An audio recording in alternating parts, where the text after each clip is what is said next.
Hoje, quarta-feira, dia 4 de novembro, a igreja celebra São Carlos Borromeu. São Carlos é o segundo filho de Gilberto. Nasceu em 2 de outubro de 1538. Menino ainda, revelou ótimo talento e uma inteligência rara. Ao lado dessas qualidades, manifestou forte inclinação para a vida religiosa, pela piedade e o temor a Deus.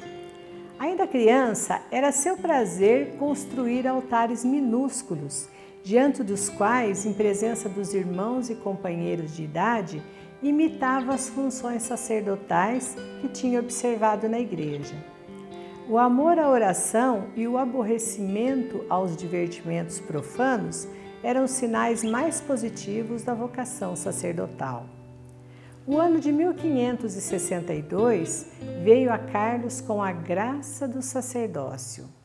No silêncio da meditação, lançou Carlos planos grandiosos para a reorganização da Igreja Católica.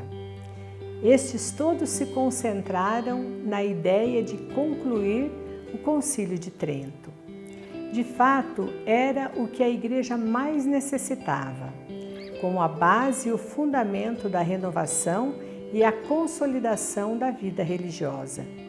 Carlos, sem cessar, chamava a atenção de seu tio, que era cardeal e foi eleito Papa, com o nome de Pio IV, para essa necessidade reclamada por todos os amigos da Igreja. De fato, o concílio se realizou e Carlos quis ser o primeiro a executar as ordens da nova lei, ainda que por essa obediência tivesse de deixar sua posição para ocupar outra inferior.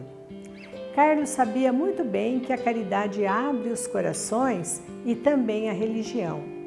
Por isso que foi grande parte de sua receita pertencia aos pobres, reservando ele para si só o indispensável. Heranças ou rendimentos que lhe vinham dos bens de família, distribuía-os entre os desvalidos.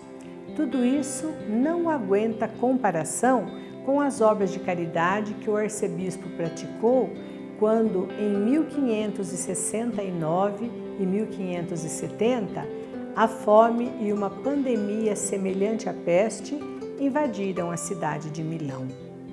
Não tendo mais o que dar, pedia ele próprio esmolas para os pobres e abria assim fontes de auxílio que teriam ficado fechadas. Quando, porém, em 1576, a cidade foi atingida pela peste e o povo abandonado pelos poderes públicos, visto que ninguém se compadecia do povo, ainda procurava os pobres doentes dos quais ninguém lembrava, consolava-os e dava-lhes os santos sacramentos. Tendo esgotada todas as fontes de recurso, Carlos lançou mão de tudo o que possuía para amenizar a triste sorte dos doentes. Mais de 100 sacerdotes tinham pago com a vida na sua dedicação e serviço aos doentes. Deus conservava a vida do arcebispo e esse se aproveitou da ocasião para dizer duras verdades aos ímpios e ricos esquecidos de Deus. Gregório XIII não só rejeitou as acusações infundadas feitas ao arcebispo, mas ainda recebeu Carlos Borromeu em Roma com as mais altas distinções. Em resposta a esse gesto do Papa, o governador de Milão organizou no primeiro domingo da Quaresma de 1579 um indigno préstimo carnavalesco pelas ruas de Milão, precisamente à hora da missa celebrada pelo arcebispo.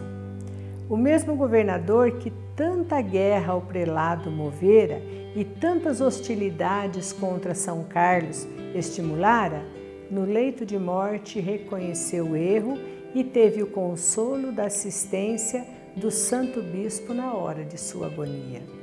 Seu sucessor, Carlos de Aragão, duque de Terra Nova, viveu sempre em paz com as autoridades eclesiásticas e o arcebispo gozou desse período só por 2 anos.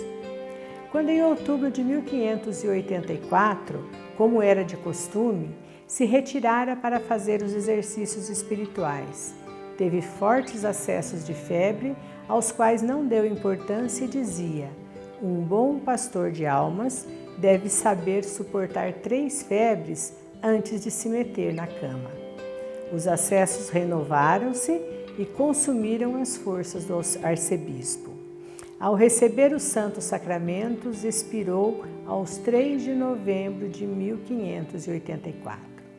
Suas últimas palavras foram: Ei, Senhor, eu venho, vou já. São Carlos Borromeu tinha alcançado a idade de 46 anos. O Papa Paulo V canonizou-o em 1610 e fixou-lhe a festa para o dia 4 de novembro. Por toda essa história de fé, roguemos: São Carlos Borromeu, rogai por nós.